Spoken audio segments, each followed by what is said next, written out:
Logarithms are the inverse function of exponential functions, and exponentials have properties. They have the product property, the quotient property, the power property. They have these rules that allow us to simplify the expressions, and logarithms have properties as well. So we're going to talk about these properties right here. I'm going to provide you some examples.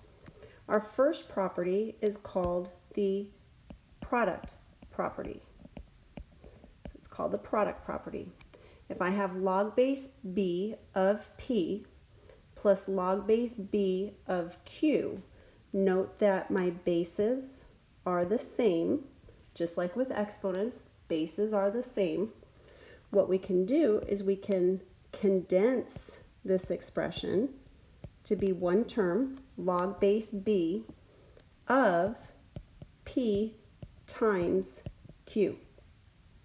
So we can multiply the arguments. So we multiply the arguments right there. So we retain the base and we multiply the arguments. Now, an example right here to the right, log base 4 of 50 plus log base 4 of 2. Well, those are both log base 4. Log base 4 of 50 times 2 is 100. So that's how we can use the property to make an expression a little bit more simple. Okay, our next property is the quotient property. So the product property we multiply, the quotient property we divide. In this case, we are subtracting two logarithms. So we have log base b of p minus log base b of q. Good sign, we have the same base. What we're going to do here is we're going to retain the base, so log base b, but this time we are going to have p divided by q. Now p is the argument of a positive logarithm, and q is the argument of a negative logarithm. The negative logarithm's argument goes into the denominator. So with numerical values, log base 3 of 56 minus log base 3 of 7, that becomes log base 3 of 56 divided by 7, which is 8. Our next property is called the power property. The power property says log base b of p raised to the n power is the same thing as that power becoming a factor.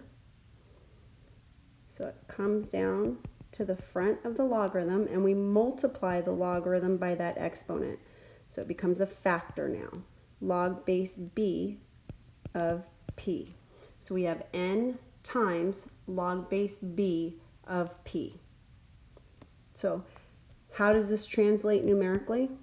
Well, log base 2 of the 5th root of 16 is the same thing as log base 2 of 16 raised to the 1/5 power. 1/5 times log base 2 of 16. And we can actually take that and simplify it even further, but what I'm trying to provide you is an example of the property and what we do. Now, why would we use this property here? Because this is very confusing.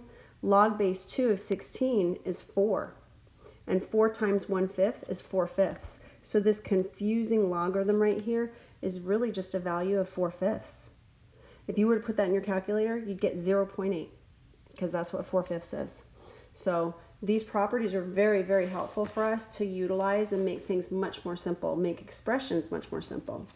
Here we have b raised to log base b of p. Notice how our bases, again, are the same. Our bases are the same. This one I'm going to take a little bit to explain to you, because I think sometimes students are just given a rule and then they don't know where it comes from. So I just rewrote that. B raised to the log base b of p. I don't know what that is. I want to know what it is, right? So I'm just going to call it x, just like we have when we were solving. We said if you don't know what an expression is, set it equal to x. Now I'm going to rewrite this in log form. This is in exponential form.